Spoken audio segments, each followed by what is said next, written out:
Good morning, Wake Up Lapeer. Welcome to the Chamber Breakfast. Welcome.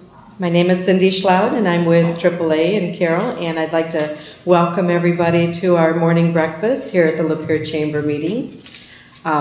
We have first, let's get our invocation started with Pastor Jeff Wells with Faith Christian Family Church. It's a mouthful. I keep saying I'm going to change the name, but I still haven't yet. Let's pray. Father, we thank you for this morning. Thank you for this time together. Thank you for Lapeer. Thank you for our businesses. Just got a heart of gratefulness this morning. Thank you so much for everything that you're doing in this city, everything that you're doing in the leadership of this city. Thank you for our municipalities and just the school systems and everything that's going on. Thank you for growing this city. And Lord, I know you're doing it. Lord, we truly do love Lapeer. And we thank you for this time together again this morning. Bless it. Bless everyone that has attended and everyone that couldn't be here. We just thank you in Jesus' name. Amen. Thank you, Pastor Wells. Next, we have Nita Payne with the Chamber. Give us an update. Good morning, everybody. Is everybody awake? I'm not so much this morning.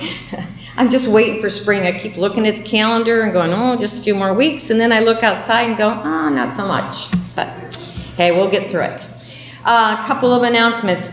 We have really, because of the award ceremony and whatnot last month, our list of renewing members is like a page and a half long. So rather than take up 10 minutes because we have a busy schedule today, you can go to, obviously, the website and check out that list of renewing members. And the reason that I always remind you of that and promote that is because I always am pushing and reminding you, chamber members do business with other chamber members. You have to know who your members are. And a really great way to do that are those new community guide directories on the tables. That's the 2013 edition, just hot off the presses. And there are more on a supply table up front if you want to grab a handful or a stack of them and take them back to your office for other employees and to distribute them. So they're up there on the table.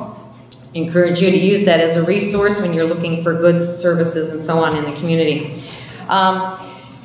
And if you need additional ones, just let us know. We obviously have more at the office.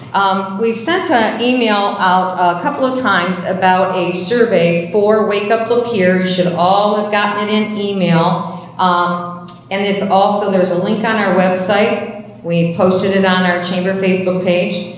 So we're trying to get an idea of some things that you like, dislike, would like to improve, think they're great the way they are, as far as our Wake Up Lapeer. It's 10 questions. It's real simple to answer. Won't take you very long to get through it. So please, we want to really make this an event that you want to attend. And guest speakers, if you have thoughts, ideas about guest speakers, content that you would like to see in terms of presentations, please, we want to know that. So I encourage everybody, we'll send it out again. If you can just take that survey, it's very quick, it's very easy, not a big deal. Network at noon. We rescheduled the March Network at noon. It's now on Tuesday, March the 12th at Cavelli's. For those of you who haven't come, everybody takes a lunch, everybody goes to lunch. This is just a nice, very relaxed way to network with other business members, and it's all through local chamber member restaurants. So we choose a different location each month and we rotate that. So we encourage you to come. Lunch is on your own, but it's just a nice way. It's very relaxed and a great way to put a face with a name and really get to know who these people are who are other representatives of businesses within the chamber network. After our mixer, our first one of the year will be at the Best Western, sponsored by Best Western Hotel and Ted's Restaurant. That is Thursday, March the 7th, after hour 5:30 to 7:30. So we'll send out email reminders, obviously, about it. That's going to be our first one of the year, sponsored by Ted's and Best Western. So we'll keep sending out those reminders. What else? Oh, we are the ambassador group in the chamber. We are going to be putting together a small business expo for April the 20th, which is a Saturday. We're going to hold this event at the Center Building. There are vendor applications in your bags, and we'll email that information out. It'll be posted on our website. As many of you probably remember, and we talked about this at Kiwanis yesterday, we used to have a builders association here in Lapeer, and the Builders Association did a home builder show, and it's been a number of years since that's happened, or there's been any type of an event that's just strictly business to community. So that's what this is going to be.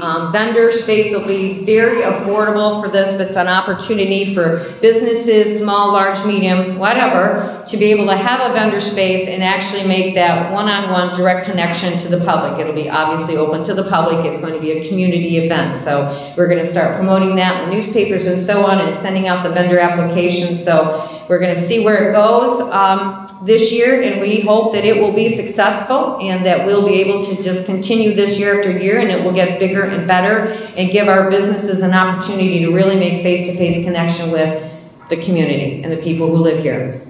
Another reminder, multi-chamber mixer tonight in Metamora. It's a combination. This hasn't been done for a few years either. We used to do this every year. Metamora, Oxford, Hadley, so on, Emily City. We did a multi-chamber mixer for years, and then it kind of went away, and so it's being resurrected. So tonight, if you're interested, and you should have got email reminders about it, it's Metamora, Hadley, Emily City, Oxford, and so on. So it's several chambers doing a multi-mixer tonight in Metamora. So just all those reminders, lots of things coming up. So we encourage you to check out your emails, be mindful. We've got our big festivals, 3 things coming up: art history, art on the town. We're going to be starting our planning for the Lapeer Days Festival again, and so we're going to start getting into that busy, fun time of year where there's lots of events and lots of great things going on in the community. So we'll keep you posted.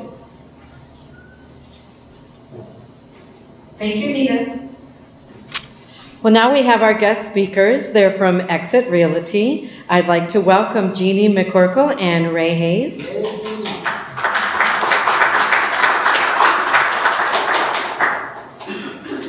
Actually, I'm just going to be the intro, and Ray's going to be the speaker. Ray's one of my real estate agents, and he is also a supervisor for a township, which is kind of an interesting combination. One of the biggest problems that people don't know that they overpay for property taxes. Their property taxes are usually have issues, and Ray's going to show you where to look and how to help yourself fix these problems. And also, if you want, in your bag is a postcard. We have an extended version of this on Saturday. Good morning. Hopefully everybody can hear me good. Property taxes, how many of you understand them in the first place? How they calculate it? This is an issue that I found in Deerfield Township, and I'd say 95% of the township was being assessed incorrectly. I contacted the governor, right on down to our local. Only 2 people responded, and really only one, and they just said, I didn't really know you were asking a question in the first place. So they got, that happened to be Kelly Sobel from the State Tax Commission. She got a second letter from me, and she said, well, if you have a complaint, file it through. And nobody has really responded to anything. So I urge you all to go out and get what's called your valuation statement. So hopefully this will work.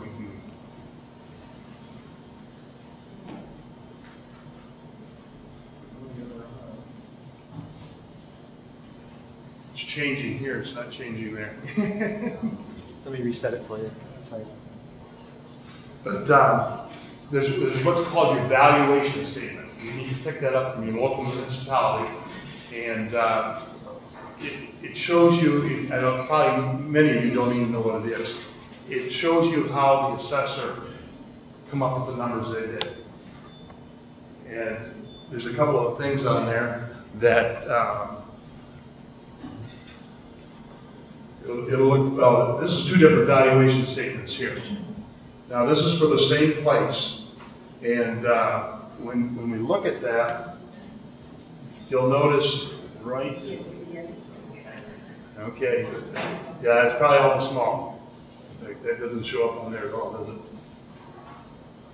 So right here is the age of the house. Okay? So then if we drop down here, this stands for physical age. They got that at 99%. Stick-built homes depreciate at 1% a year. That house was built, this statement is from 2008. In 1997, it's 11 years old. If it's depreciating at 1% a year, should it be 99%? Way off, okay?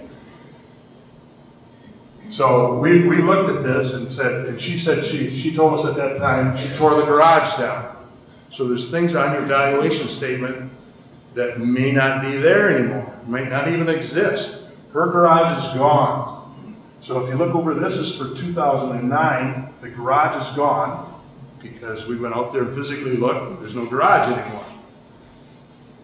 Then we adjusted the, from 97 down to, or from 99 here, we went to, what's that, 76%. Big difference.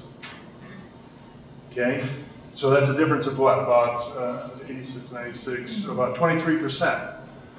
So back here, what's 23% of 132,000? You know, we're looking at what, 30,000, pushing it? 30,000, so this is 30,000 too high, the true cash value. Half that goes over the SEV. Okay, so if this is 30,000 too high, the SEV is 15,000 too high. If it's 15,000 too high, what's it going to do? It's going to, chances are it's going to start dragging down. It's going to drag down the SEV. Now that we made these corrections, look where she went from a true cash value of 109, and she was at 205. Big difference. The following year, so this is comparing the 2009 and the 2010. She come back in and she says, I think my square footage is way off. And she had a diagram of what it was. And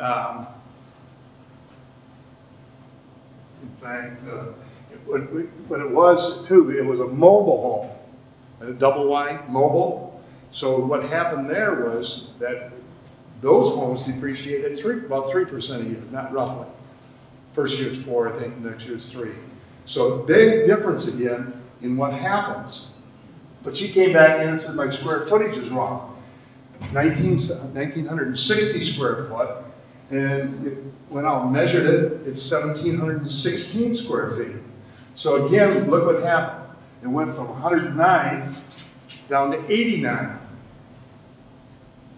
And so then it starts hitting the taxable, because we hit the taxable here, so then it dragged the taxable down again. So there's some big errors. I did one of my firemen says, my taxes are good, don't worry about it. I said, just listen, look. And he says, I have only one question. He says, what's this ag building 1, 2, 3, 4, and 5 on here? I said, those are ag buildings on your property that you're being assessed for. He says, I burned those down 10 years ago. So unless you see this statement, there's no way of knowing what is happening out there. What are they doing? Are they depreciating? In this particular case, 1% in what, 11 years had come down.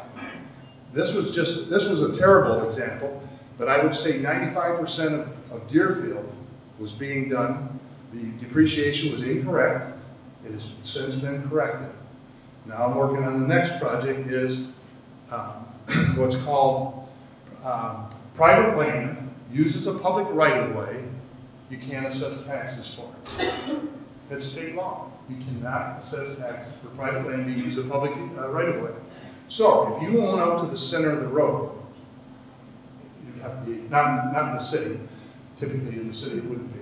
But you should check anyway. But if you own out to the center of the road, that 33 feet, or if you're on 21 or 53 or whatever, those could be wider. It could be 75 foot, it could be 50 foot on each side. But that land there that you cannot build on is non-taxable. You can't be taxed for it. Well, there's 1,800 of them to be corrected in Deerfield. They're being taxed for public land or private land being used as a public right of way. That includes drainage ditches. So if the county has a right of way on a public drain, we have several of them, all that land has to be backed up. And those typically are 66-foot right of ways also. So I know this is a real quick synopsis.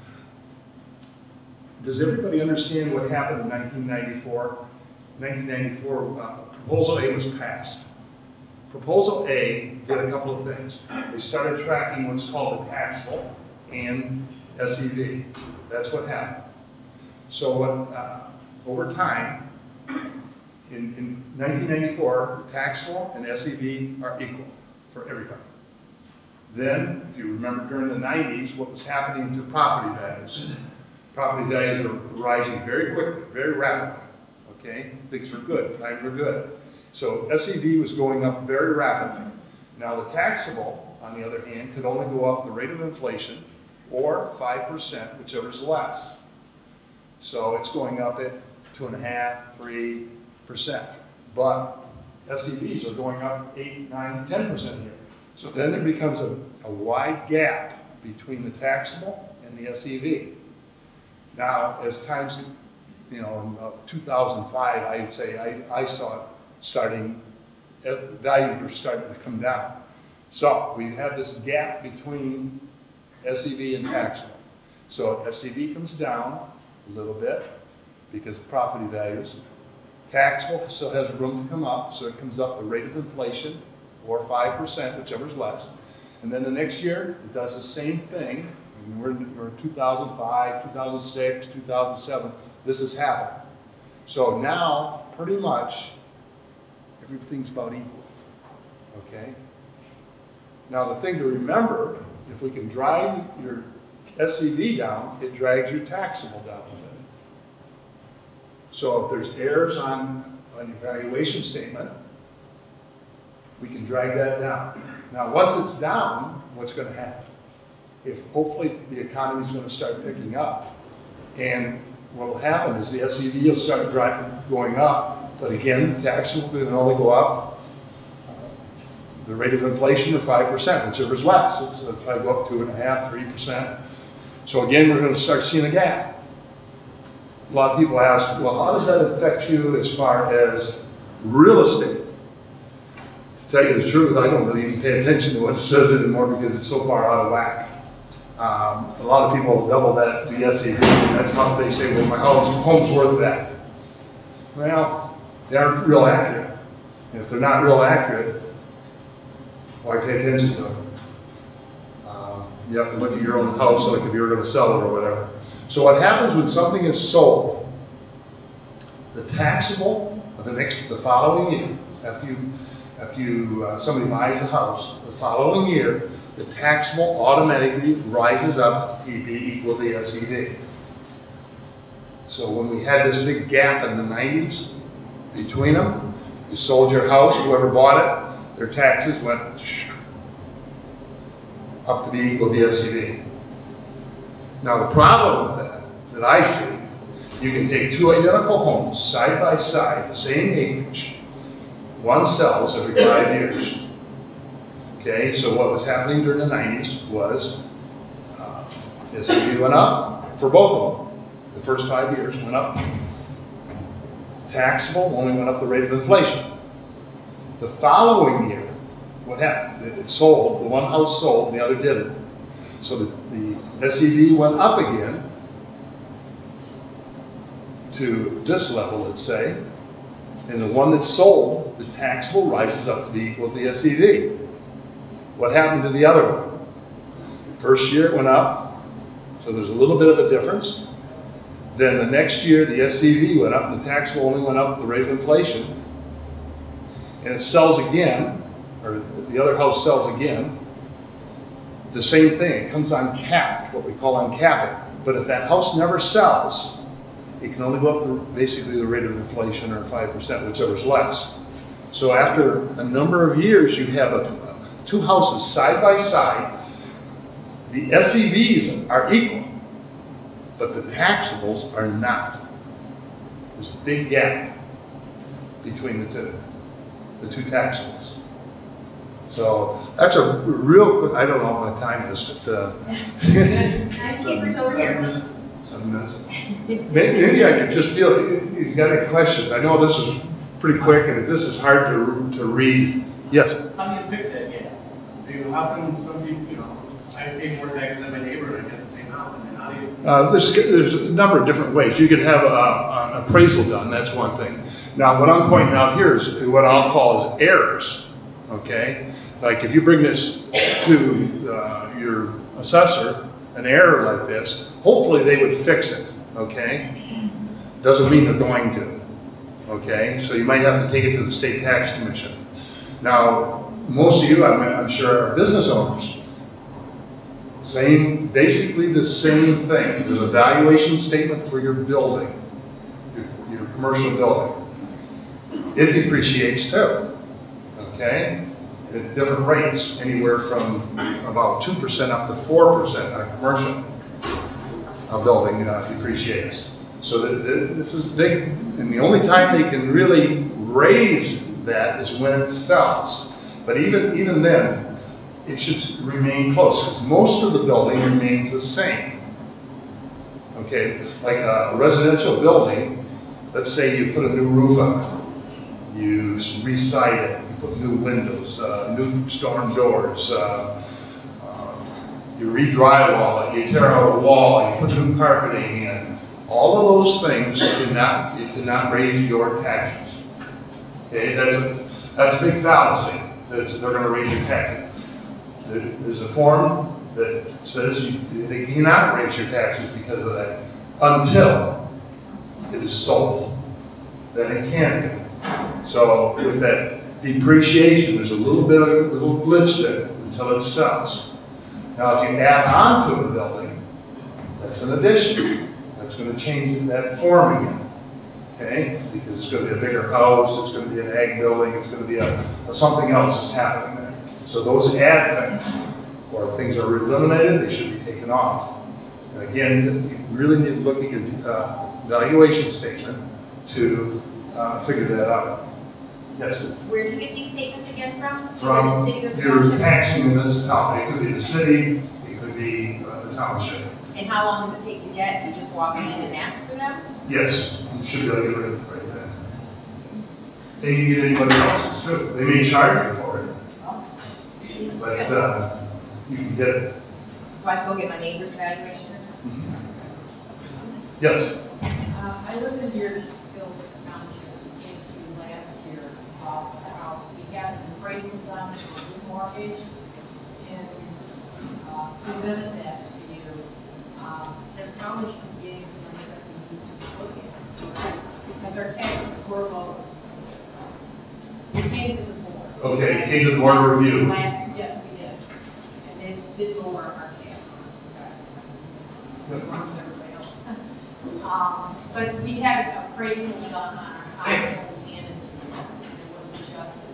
So there's probably nothing else that we need to do. Well, again, I don't know what road you live on. There may be, because those have not been fixed in Deerfield yet. There's about 1,800 of them to do, okay? And he said he'll get them done this year. But it's a long process to do. So if you want it done faster, come to the board review. Board review will be in March for everybody. I think it's the Tuesday after the second Monday or something like that. Urge you to go to the board of review and get your valuation statement, number one, and look at it. Does it read correctly? There's all kinds of things on here. WPP, wood platform porch. So there's a couple of porches on there. There's things in here that could be brick veneer. There's a whole myriad of things, probably hundreds of different things that could be in there depending on what you have and what they're taxing you for. Ceramic tubs, dishwashers, and again, there's other things you can look at. If I went back to 2008 here for him, she was there as as a sick bill home, but it's a mobile, so those things. Then we have, if I had a stick, go back to the stick bill, it'll say whether it's an A, B, C, D, what kind of a home, okay? Different styles. The A homes now are the ones with all the angles and roof lines, all different. Those are an A home now. So there's all kinds of things. A simple ranch would probably be like a C or a C plus 10. So you can look at those things. Pay attention to the age. Any other questions? We're going to have on Saturday at 1 o'clock at the church, and you have a card on that. And if you want to get further in detail, get your evaluation statement and come to that. Thank you. Great. Thank you, Ray. Thank you, Jeannie. The seminar that they're having is at the Trinity United Methodist Church, February 23rd, and it's from 1 to 2 o'clock. So definitely get your evaluations and take it to them and attend the seminar. Our next guest speaker is Melissa Jaskowitz. She's with Michigan Honey Festival.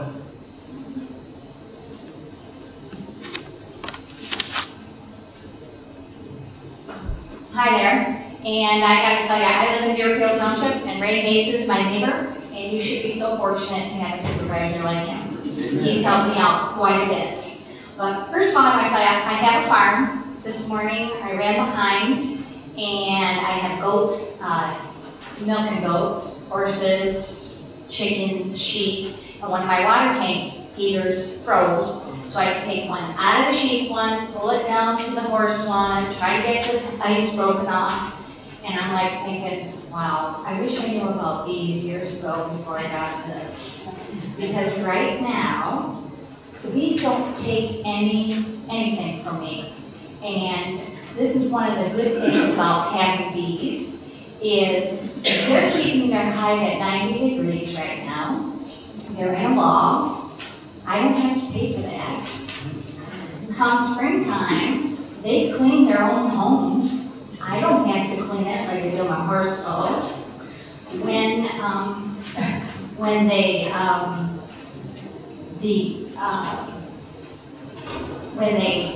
they go out, they forage, I don't have to buy hay, I don't have to do anything for them, and then I get honey. And I actually sell some of the honey. We always run out because everybody loves our honey. And that's how the Honey Festival got started, is a lot of people would come and buy my honey, and they would want to, they'd say, Melissa, when you run out, do you know somebody personally? Because everybody thinks that people that sell honey are weirdos. So they said, okay, they want to be introduced. You know, they're just not going to drive up the driveway and buy honey from anybody they don't know. So we started this honey festival. Last year was our first year, and we had over 1,000 paid adults coming in. And then we had a lot of children, about 1,500 children. And this year is going to be bigger and better. And what we're doing is, this year we're going the day before. It's July 27th is the date of the Honey Festival. And we're going to have a mead competition. There has not been a mead competition in the state of Michigan for 25 years. So we're going to be bringing that back. It's going to be at the Hunters Creek Hunt Club. And then on Saturday, or that's Friday evening, and then on Saturday we're going to have the Honey Festival. We're going to have the mead tasting. We're also adding to this. And what we're doing is we're having a contest for schools to, they're going to have to make an appetizer, and we're having a time slot issue. Just go ahead. Okay, we're having where kids from high school, they compete at their school, and then they come to the festival, and they're going to have to make an appetizer. And then with honey, and then we have chefs that do demonstration, and these chefs are going to go to to these students, and they're going to judge their appetizer, and they get a $1,000 scholarship for secondary schooling. So, and then the meat contest, I had my 50 minutes, right? You get money, yes. Okay. We have about 10 or 12 bucks. Okay. Go ahead. But anyway, and we also have a custom hide contest, and I gotta tell you, has anybody here been out to the Master Gardeners display gardens behind Sunquest? Have you seen our hive there? The green and white hive? I gotta tell you, the bees like a good house, not just a white box. They produce more honey than any of my white boxes do. So we're doing a custom hive contest at A&R Week at the Kellogg Center over in MSU. And right now I'm building one to look like a castle. We have one that's looking like a barn. We have another one that's going to be like a saloon and the Sistine Chapel. And so hives don't have to look just a white box. They can look like anything, and the bees appreciate it. Now, what's going on right now is you probably heard about colony collapse disorder, and this is another reason why we started the Honey Festival, is to get more people involved in bees. They're very simple. You do have to, it used to be you could just be a beekeeper, you didn't have to really do anything. Nowadays, because of all the pesticides, because of all the diseases that are coming in from other areas, from other countries, we have to manage our bees. It's still a lot of work compared to having agriculture animals. But of our agriculture, 80% is pollinated by honeybees. Right now, currently, everybody is losing between 50 to 70% of their hives. Okay, last year, how many had apples, apple trees? Did you get any apples? Yeah, that's because bees couldn't get out. Couldn't get out. We had that strange weather, they couldn't get out and pollinate. Well, guess what? We're going to even get less this year. Hopefully we have good weather. Everybody's losing their bees. And it's going to take backyard people like me, like you, like any of you, with our one single hives to pollinate our stuff. And you get the honey out of it. And there's nothing better than green than honey. It doesn't cost electricity, they do all the work, and you reap the benefits. So it's important now because we have to help the commercial beekeeper. We're getting Chinese honey in. They put a ban on it because they've got antibiotics in the honey, they've got pesticides, they've got all kinds of crappy stuff, and they're hiding it by coming in through different areas, different countries. If you buy locally, you know what you're getting in your honey. So when I started bees 6 years ago, the people, all of a sudden I know all my neighbors, and I know all my neighbors in a 3-mile radius because that's usually how far my bees go. I know that my neighbors come to me and say, wow, I got more apples, I got more fruit, I got more vegetables, I love you having bees, can I have your honey? Well, then I put some bees at a friend of mine, and she had raspberries. And I'm thinking, oh, I'm making raspberry honey. And so I was really excited. So we went out, and we took the honey off this hive, and it was near a swamp. Came back and tasted it, tasted like dirt. I'm like, oh, I was so disappointed, but you know what? I got people that asked for that honey because they say, I had to change it from saying it was swamp honey or dirt honey to earthly honey. But when you take the honey off at different times of the year, you have a different taste, and everybody's different, and everybody likes different stuff. And my favorite time of the year is in the fall. My neighbors next door, they got into the bees, and they have children, and they now have 2 hives, and they planted sunflowers. And I have a hive in my front yard, which I'm sure everybody knows, and people stop, and they'll roll up their windows, and I won't even wear this stuff to work my bees. We don't need to. And you just gotta know when to work them. But they, you go up there, and I just sit on my front porch, and I smell the aroma. And it's like, wow, it smells so good. It smells like butterscotch. And it's only when the sunflowers are out. And it doesn't taste like butterscotch. It has a different taste, but it smells wonderful. And that's one of the things I love about, is I go down by my beehives, and at different times of the year you get different scents off your hives on what the flowers are doing to. Now what we have done is Gary Schultz, he's in charge of the mead competition, so if any of you want to make mead competitions, probably most people here don't know your... Okay, what mead is a honey wine. It's made from honey. And it's the oldest beverage ever. And it's wonderful to drink. It's almost, some people make it, it's almost like a liqueur. And it's very potent too. Some of those old beekeepers, we have got 7 ponds, they make some mead, and I didn't realize how bad, I never had mead until I went to there, and then they're feeding me all this mead, and then I stood up and went, oh my God, I can drink all my It's made from honey. And yeah, and it's, yes, it's very good. But he's in charge of that. We put some flyers out that have all the plants. And I'm telling you, I want to get rid of my front lawn and put in clover so that I don't have to mow it. And that's one of my goals too, is to get rid of all my grass over I can. So what would it take? What does it take average in terms of cost and investment and time to get started? You know, with your own hive, if you wanted to. Time and cost, it could be for one hive. If you buy all the equipment, it would cost you about maybe $200 to $300 to get started.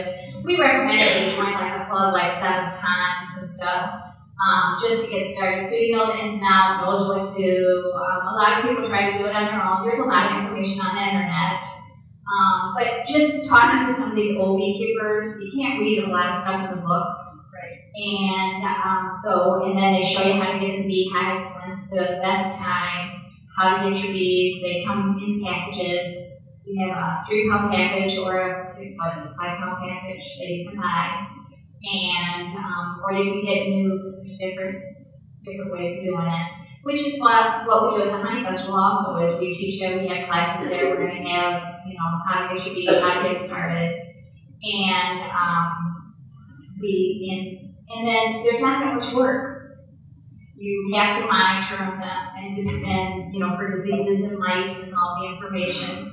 And then in the fall, usually you can take off your supers. There's the body hives, which are 2, and then when they start producing. One of the good things about Michigan is because they know that they're going to have to hibernate, they go out and collect honey. And they just keep collecting and keep collecting and keep collecting. So if you put the big boxes are for them to get them through the winter. The boxes, which we call supers, are the next ones up. And that's our honey, because they don't need it. But they will not stop producing. So if you put more boxes on, they keep going out and getting nectar.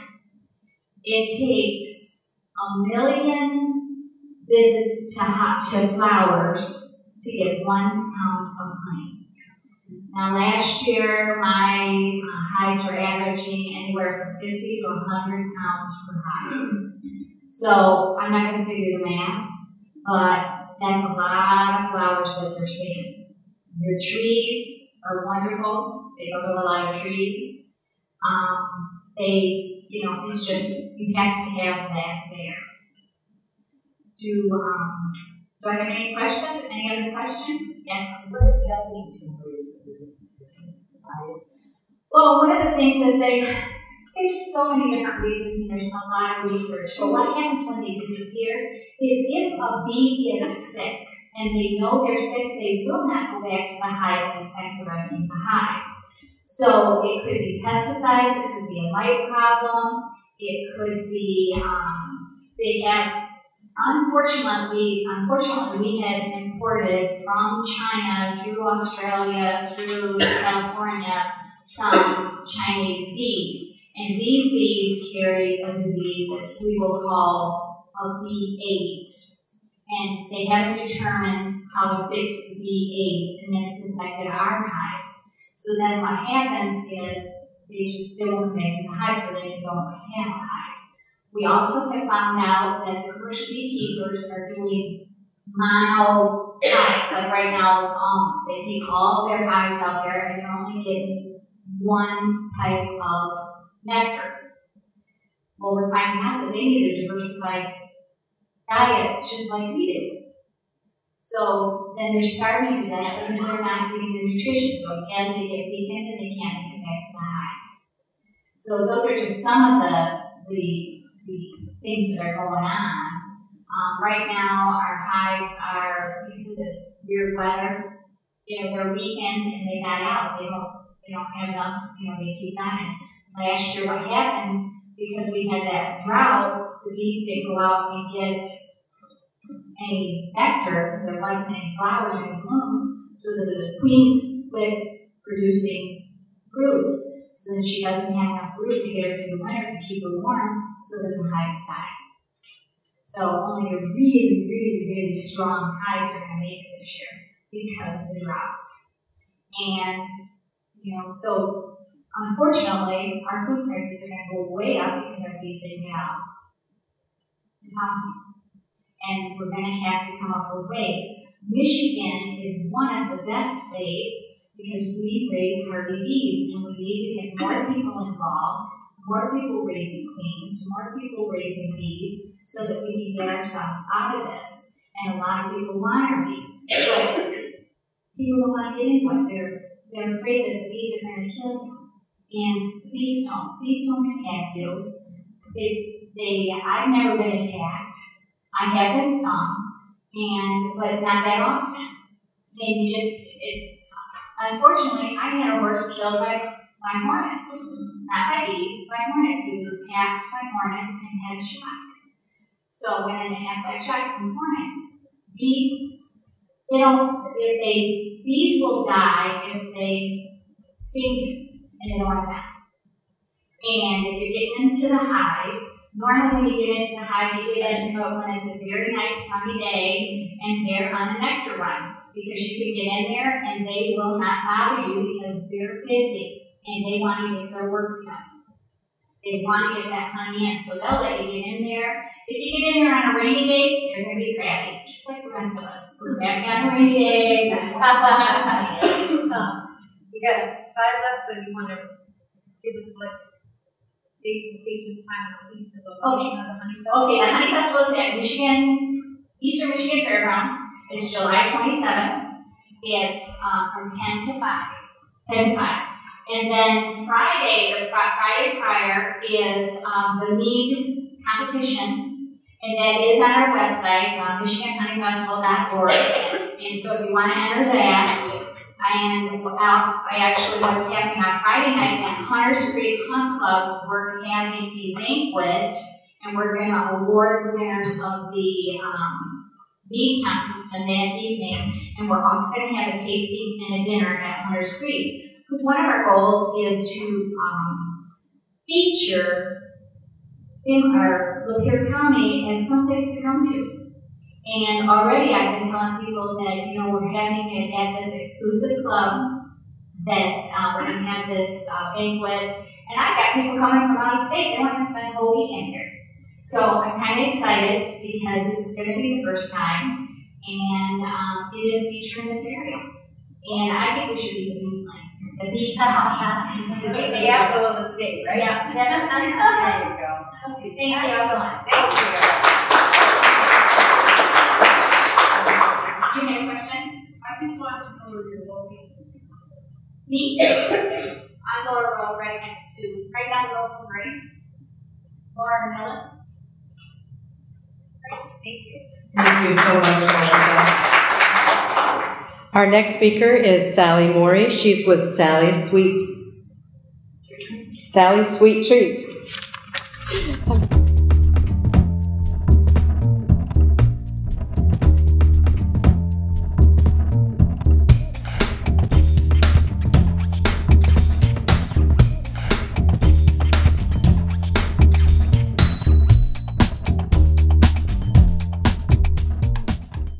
Good morning. I apologize for my voice. I don't know what I woke up with. There's a whole barnyard in here.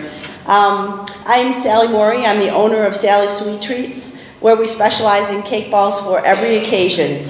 A cake ball, for those of you who have not had the pleasure of trying one of ours, is a golf ball size cake-like truffle that has been described to me as evil deliciousness. I started my business out of my home in February 2011 with it doesn't like me, with a 4-piece Valentine box. Through the encouragement and support of family and friends, and we're here 2 years later still peddling our cake balls. Opportunities for exposure and sharing our creations with new people has grown our business. Affiliations with BNI, Boy Scouts of America, Kiwanis, and the Lapeer and Elmont Chambers have also been very, very beneficial for the growth of the business. Introductions by colleagues have gotten my cake balls into Blondie's downtown, the AAA office, Genesee, and Michelle and Company on 24. It's been a very exciting endeavor for me. We provided a unique and delicious treat for numerous occasions, both traditional and non-traditional. Things like weddings, showers, birthdays, anniversaries, the normal things.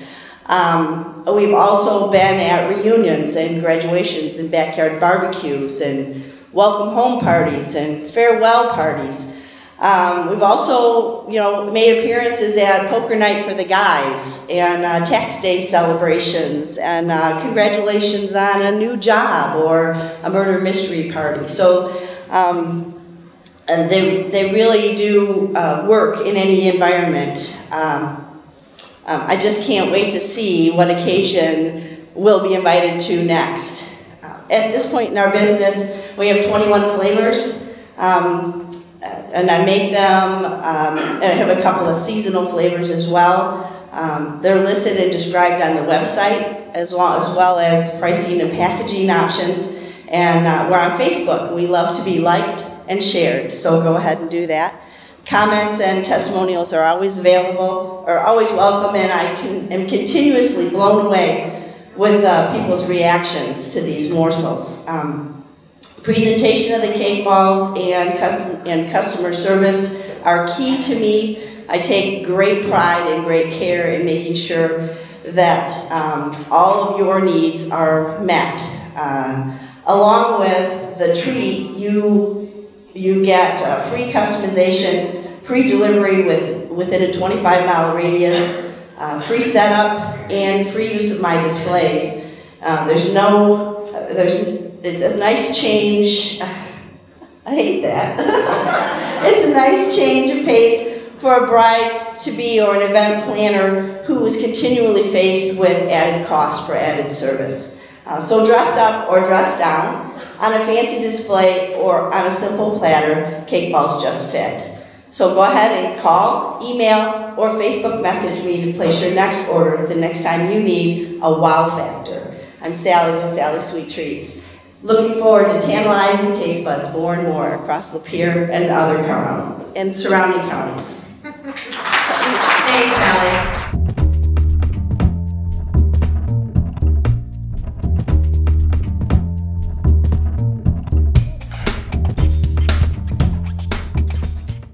Okay, our next speaker, Porter and Heckman, Habitat for Humanity, Pete Newmeyer. Pete? Thank you, Cindy. Thank you for that. My name is Pete Newmeyer. I'm the store manager at Habitat for Humanity, Lapeer County here. I'd like to thank Gary Schultz for giving us this opportunity to talk here. Habitat for Humanities, if you don't know, I'll give you a quick brief history so I don't see the signs pop up on me. Habitat for Humanity's goal in life, what we do is we want to rid the world of homelessness, poverty. And we're going to do that one family at a time. This started back in the 1970s. Willard Fuller started a Habitat for Humanity. And what he did was he wanted to help a family out. And he wanted to do it in a way that changed their lives forever. He just didn't want to build a house and here you go, you have a house and you're on your own. He wanted to change that family and work with that family. So he partnered up, and we call partner families. He partnered up with a family who was having a hard time getting by. They're struggling, they're a hard-working family, and they're just not making a lot of money, and they're going to help them out. So what he does is, he says, you work with us, you volunteer for us, and you work hundreds of hours on your house. And I'll help you get into your house, and when it's all done, you're going to pay for that house. You're going to buy it at an interest-free loan. And so our goal is a safe, decent, affordable home. We carry that concept today in Lapeer County. We build safe, decent, affordable homes for partner families. And the concept is when they work hard for it, they earn it, they deserve it, you build self-esteem, and we change that family forever. And that's a positive way we change it for. We're helping the children out in this family. And once again, nothing was given to them. They earned it and they deserved it. Since 1970s, we followed the families, and we see that kids in this household, in this setting, who moved into a Habitat home, their grades tend to increase in school. They tend to go to a secondary training, a college or a tech center. Parents, divorce rate drops. Mom and dad, or mom or dad, whatever the family setting is, tends to get a better paying job. All that positive things happen just because we gave them the opportunity to live in a safe, decent, affordable home. And that's what Habitat does here in Lapeer County. We've built 8 homes in Lapeer County. We build homes for Lapeer residents in Lapeer County. And hopefully this spring we're going to start our 9th and maybe even our 10th home with the help of Lapeer County residents. How can you help? Well, I run a Habitat Restore in Lapeer here. We're just on M24 in our new facility just north of the hospital. What we do is we take donations. It's a fundraiser. We take donations, and we take those donations and we resell them to the public. Many stores and have opportunity, business owners have opportunities to help us out for donations, things you don't even think of. I'll give you some examples. If your business is changing out a product, churches, Walmart, Myers, they've changed out a product and they have this product left over. Instead of throwing it away, they donate it to Habitat Restore. They change out shelving, any type of product that we can resell, we take and resell, and that's a fundraiser for Habitat, and we take that money, put it back into the house we're going to build this summer. That's how the big process works. So we rely on you folks. Lapeer County business owners is a huge opportunity to help Lapeer County families in Lapeer. If you have any questions or ways you can opportunity to serve or help the Habitat for Humanity mission, stop by at the Restore. I'll be glad to explain more to you. We're on M24, just north of Lapeer. A quick thing, we do also recycling, electronic recycling, like computers, TVs, monitors, printers. We recycle those. We have twice a month we do the county recycling. We offer our facility. And for you farmers out there, we have hay auction twice a month also. First and second Tuesday of the month we have a hay auction. All that benefits Habitat for Humanity. Thank you for your time. Thank you, Pete. Our member focus this morning is Debbie Brown, and she's with Juice Plus.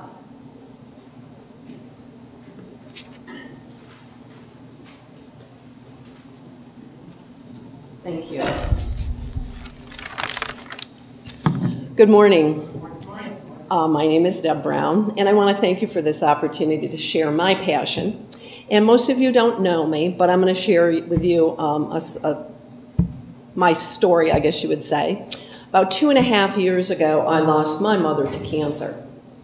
And I know most of you have probably experienced a similar thing. I'm not the only one. But to watch my mother take her last breath was a pain I really don't want, no one needs to do. And that wretched disease just really opened my eyes. The pain really cut like a knife. So I knew then that I had to take responsibility for my own health, and that's what I'm encouraging here today for everyone. And how many of you know someone with cancer, diabetes, heart disease? My gosh, childhood obesity is an epidemic. And you know, the state has, not just the state, but the government has said that. Are you happy with your own personal health? How do you sleep? How's your fitness? How about just your energy during the day? What about your sugar cravings? Like myself, most people are looking for solutions. And I wake up really every morning with a passion. I look forward to inspiring a healthy living in my community.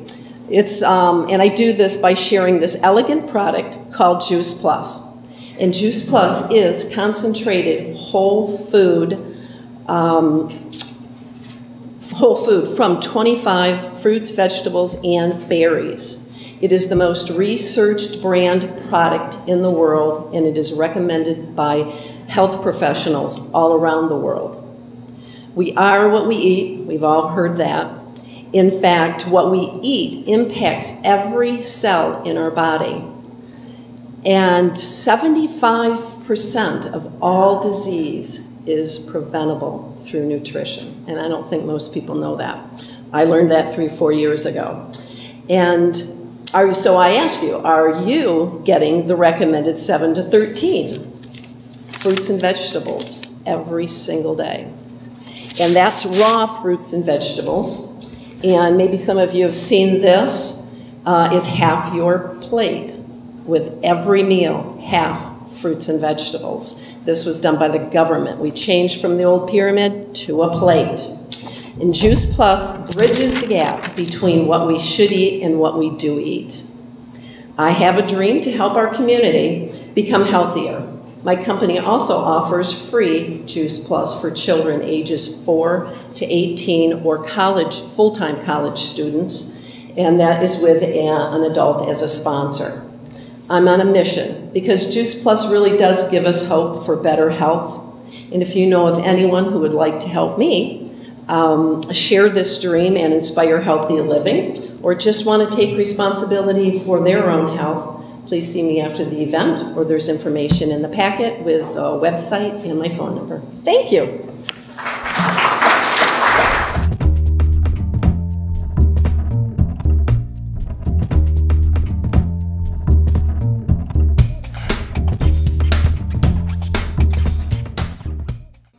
Next we have our nonprofit.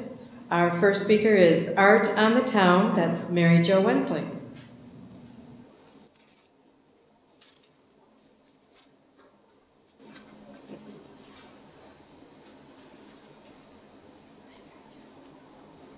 Good morning, everyone. I'm Mary Jo Wensling with the Downtown Business Association here in Lapeer, and we are getting ready to put on an event from March 8th to April 8th. So if you got the calendars out, remember count, March 8th to April 8th.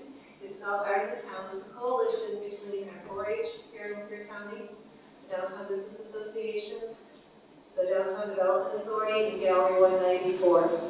We get businesses in town. We have 37 of them where we're going to be placing artwork. And it's going to turn into a walking gallery for that month, where the artists have donated their art for the art auction at 4-H.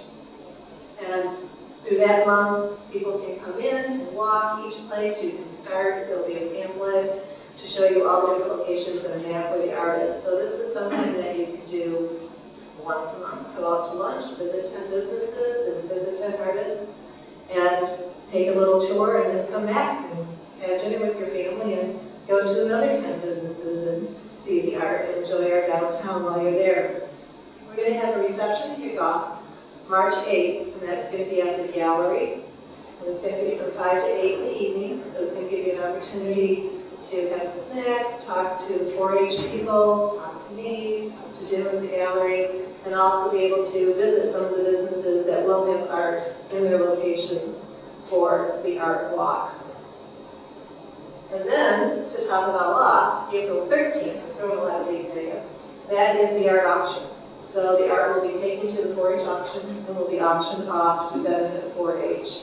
The auction itself is the biggest fundraiser for 4-H. That is how they raise their money to help our children in our community. So it's really, this is a kickoff for them, and plus they'll have a lot of other things there that evening.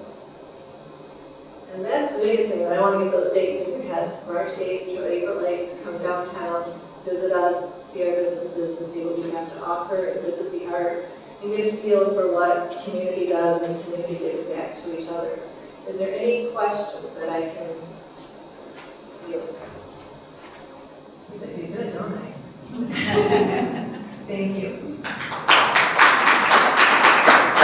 Thank you, Mary Jo. Our next nonprofit is Art and History Festival, and we have Judy Downey.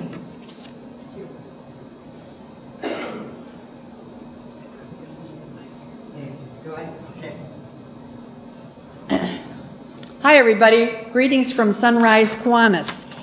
Speaking of dates, contrary to what it says in the Wake Up Lapeer agenda, we are May 31st to June 2nd. I don't think the reenactors would be able to camp outside from March 31st to June 2nd. So get that straight. On the 3-day weekend, we first of all, we're located on the grassy area in front of Mott College. This is our 6th year and we're growing like crazy because of the activities that we have. On Friday, nearly 1,000 students from Lapeer County will be learning about the Civil War, the Revolutionary War, both World Wars, and history of the Native Indians. And that's just the pride of Pete McCready, so he's the co-chair of the festival. We host reenactors. They put up tents, they stay all weekend, and give us many, many factors. We have Abe Lincoln impersonated, and we have, last year we celebrated the anniversary of the Civil War, so we had a lot of activities, and we're growing in that area also. On Saturday and Sunday, we have free parking, admission to the public, free admission, and we have entertainment all day. We have crafts for young people, vendors selling all kinds of works of art, as well as good food. Sunrise Kiwanis uses the profits from the festival to support the backpack program at Turl and Schickler. As you know, many of the outreach schools that have closed, our students have come into Turl and Schickler, so we have a great demand for the non-perishable goods that we give the elementary school children. We welcome sponsorships. That's how we have the money to pay for the entertainment and feed the reenactors and so on. And if you want any information on that, I was supposed to have a brochure, but I'll learn to come to the chamber myself and pick it up. We put signage all around the property, as well as a kiosk to advertise, and we just hope and pray that it doesn't rain all day Friday like it did last year to put a crimp in with our students. But it's a wonderful event, and it's growing, and we're very proud to be representative to help mostly the children of Lapeer County. Thank you. Thank you, Judy. And next we have our 50-50. Are we ready for our 50-50? We are ready. Okay. Quick public service announcement. Melissa talked to you about how delicious mead is. I don't need that. I got 5 kids. I'm of Irish heritage. Mead is an ancient Irish drink. It was traditionally an Irish wedding drink. And the new couple was to drink mead for a full moon from the wedding. The threatening part of this is that mead is supposed to promote virility and fertility. Use it wisely.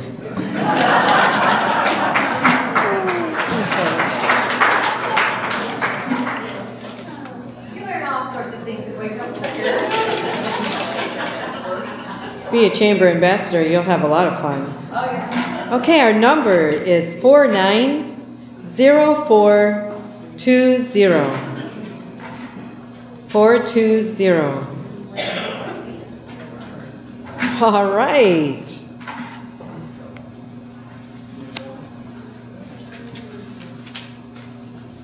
Congratulations.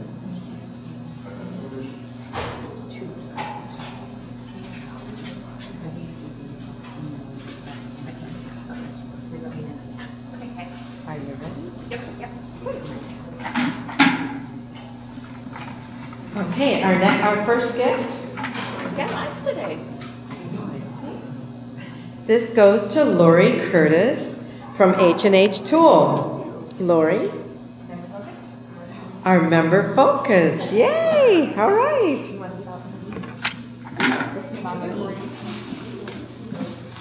Ooh, our bottle of mead. This ought to be interesting. Hopefully somebody young, right? This goes to Tim Erickson, new and used car sales. Milne Ford. Drink it wisely. Yeah, okay, we should pick them after we draw the card. Might end up with more children. Sally Sweet Treats. All right, our next one, it goes to Mandy Board from Goodwill. Yeah, Sally Sweet Treats. All right. Okay, pick the gift before she picks the card. Our next gift goes to Ann Estelle from Bishop Kelly Catholic School. It's a video camera from Exit Realty. This is a video camera from Exit Realty. Okay, pick the next one, Mandy. Oh, Debbie Brown's gift basket from Debbie Brown. A gift basket from Debbie Brown, and this goes to Pat Sparrow from Independent Bank.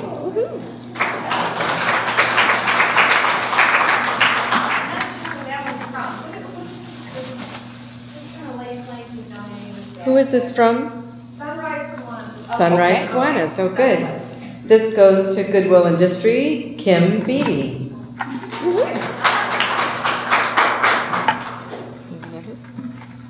got a $10 DBA box. $10 from the DBA, and that goes to Rochelle Dabrowski from Prudential. Thanks, Jeannie. Yay. Gift bag.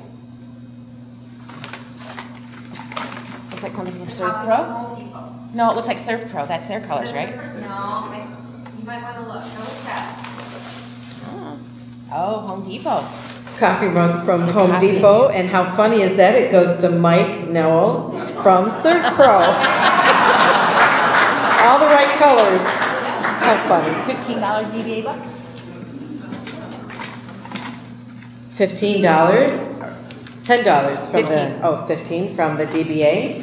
That will go to Bill Simmons from Homemade Remodeling and Handyman Services. How about Home Depot? And another gift from Home Depot. That goes to Marcia Calicay from Lapeer County Bank. One of many locations.